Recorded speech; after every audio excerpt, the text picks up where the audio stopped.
Meron na naman akong ibabahagi sa inyong kwento. Pero bago tayo mag-umpisa, ay ipakilala ko muna sa inyo ang aking sarili. Ako nga po pala si Cyril, 28 years old. Isa akong construction worker, kaya hindi maiwasang makakauwi ng gabi, lalo na't may ino-overtime man kami. Isang araw, nagdesisyon ang manager namin na ipapadala ako sa site. Medyo may kalayuan iyon sa lugar namin. Siguro nasa 6 na oras ang biyahe bago makarating sa site. Ang tawag sa lugar na yon ay Dasa sa Pangdalaga, probinsya ng Misamis Occidental. Alam kong marami na ang nakakaalam sa lugar na binanggit ko. Bago makarating sa lugar ay kailangan mo pang bumiyahe ng 1 hanggang kalahating oras simula sa highway. Masikip ang lugar na yon at halos puro talahiban ang madadaanan mo. Nagsimula ang kwento kong ito noong 2008. Wala pang gaano nakatira sa lugar na yon. Kaya nung nagkaroon kami ng project ay napilitan kaming pumunta. Kahit ayaw namin ay wala kaming magagawa dahil wala naman kaming ibang pwedeng malilipatang trabaho. Sa unang araw ko sa lugar na yon ay nararamdaman ko na ang kakaiba. Nakakatakot maglakad ng mag-isa, para bang matutunaw ka sa paningin nila. Kaya ang ginawa ko, para hindi ako lalabas ng barracks, bumili ako ng pang-1 linggong budget, bigas, noodles at mga dilatang ulam. Mainit kasi sa mga mata nila ang mga dayo doon. Ilang araw, nagkaroon ako ng mga kaibigan dahil may mga ilan din ang nag-a-apply. Doon ko nakilala si Alex. Si Alex ay ang matandang kapatid ng asawa ko. Doon ko din nakilala ang asawa ko. Noong nagkaroon ako ng mga kaibigan, lagi ko siya nakikitang nag-iigib ng tubig. Minsan naman ay nagkakasabay kaming maligo. Siya na rin ang nagsabi sa akin na may 2 pamilya na nakatira sa lugar na yon. Lahat sila puro mga aswang. Habang naglalakad ako pauwi sa barracks namin, para bang may taong laging nakasunod sa akin. Pero hindi ko iyon binigyan ng kahulugan dahil kung mag-iisip ako ng kung ano-ano, lalo lang akong matakot. Kaya nagpatuloy na lamang ako sa paglalakad hanggang sa nakarating ako. Pagdating ko, kinamusta ako ni Alex kung bakit gabi na akong nakauwi. Sinabi ko sa kanya na nag-overtime ako. Ako na lang kasi ang naiwan dahil meron pa akong tinapos na trabaho. Yung ibang kasamahan ko ay nauna na sa aking umuwi. Tinanong niya ako kung kamusta daw ang paglalakad ko. Sabi ko naman sa kanya ay okay lang naman. Wala akong nararamdamang hindi maganda. Hindi ko sinabi sa kanya ang totoo para hindi na ulit magtatanong. Pero siya yung lumagdag ng istorya. Hindi ako naniniwalang wala kang naramdamang kakaiba, pare. Kahit ako nga na taga rito, hindi na ako naglalakad ng mag-isa tuwing gabi. Iba kasi sila. Pag may makitang bagong mukha, hindi nila iyon tinitigilan. Oo, pare. Meron nga akong napansin kanina. Parang may taong nakasunod sa akin. Pero hindi naman nila ako ginalaw. Swerte mo na yon, pare, dahil hindi ka nila ginalaw. Kaya nga swerte ko na talaga yon. Kilala mo ba sila, pare? Tanong ko. Oo, pare. Alam ko din kung saan ang bahay nila. Dalawang pamilya yan sila dyan. Sagot niya. Mabuti naman at hindi sila kinuyog ng mga tao dito. Sabi ko. Hindi naman nila pwedeng gawin yun pare. Dahil wala naman silang maipakitang ebidensya. Kung nakunan man lang nila ng video o picture, pwede nilang gawin yun. Tama ka pare. Mahirap kasi pag ganun. Pumasok ako sa loob upang magluto ng hapunan ko. Makalipas ang ilang sandali, ay nagsidatingan naman yung ibang kasama ko. Hindi ko alam kung saan sila galing. Dahil sa pagkakaalam ko, ay mas nauna sila sa aking umuwi. Pero lahat sila hinihingal.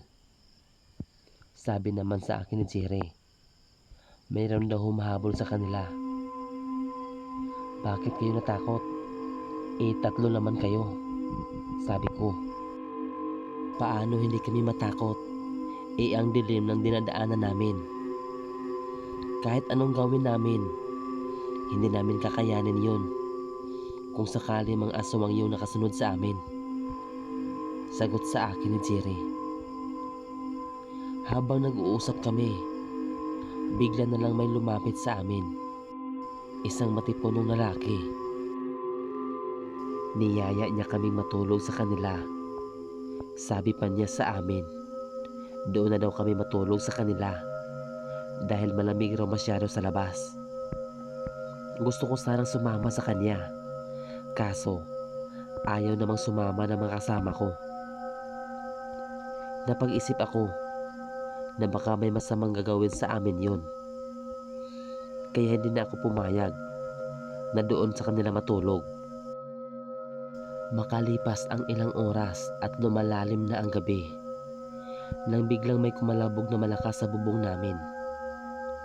Maya-maya pa ay ikiniskis na niya ang kanyang kuko na para bang gusto niya itong butasin. Tahimik lang kami sa loob at nakiramdam kung ano ang gagawin ng aswang sa amin. Hindi naman nagtagal ay biglang may sumigaw na galing sa labas. Dahilan upang umalis ang aswang na nakapatong sa bubong ng barracks namin. Maya-maya pa ay may kumatok sa pinto. Pare, pakibukas ng pinto. Si Ando nga pala ito.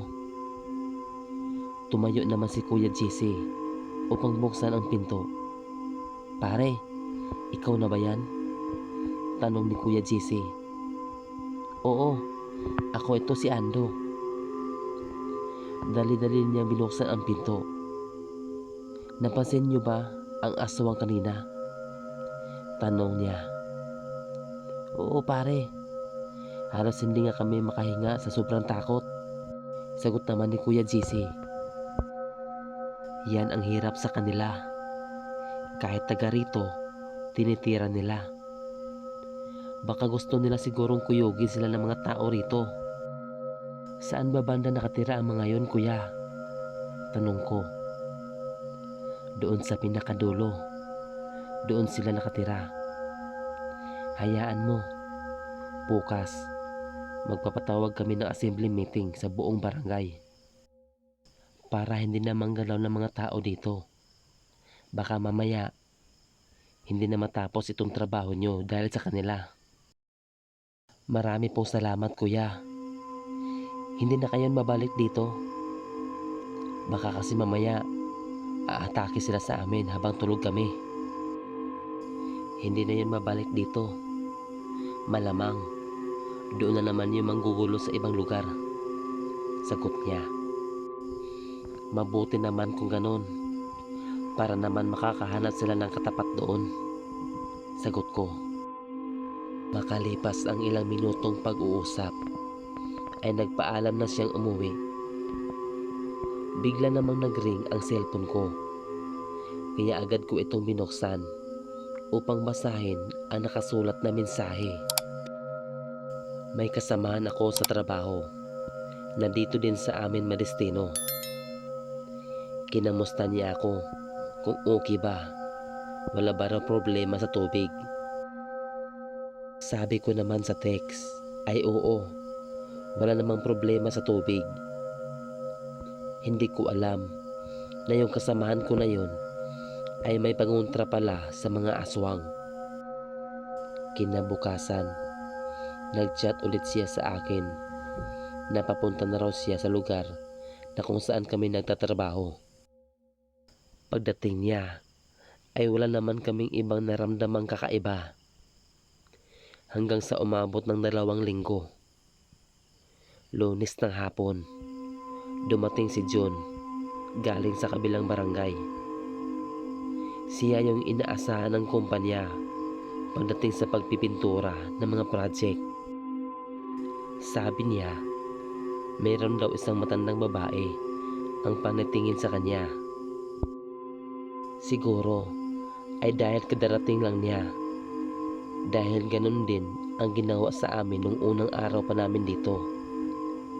Pare, kamusta naman kayo dito? Tanong niya. Okay naman kami pare. Kaso, medyo masikip na yung pwesto. Okay lang yan. Kasi, may duyan din naman akong dala. Sagot niya. Kinagabihan, bandang 11:00 na ng gabi, nang bigla namang may dumapo sa bubong namin. Nagulat kaming lahat dahil sa lakas ng tunog na para kasing masisira na sa lakas ng tunog. Ang masakla pa ay nakabukas yung bintana namin sa kusina. Nagturo-turuan kami kung sino ang magsasara ng bintana. Maya-maya pa ay lumabas si John upang tingnan kung sino ang nasa ibabaw.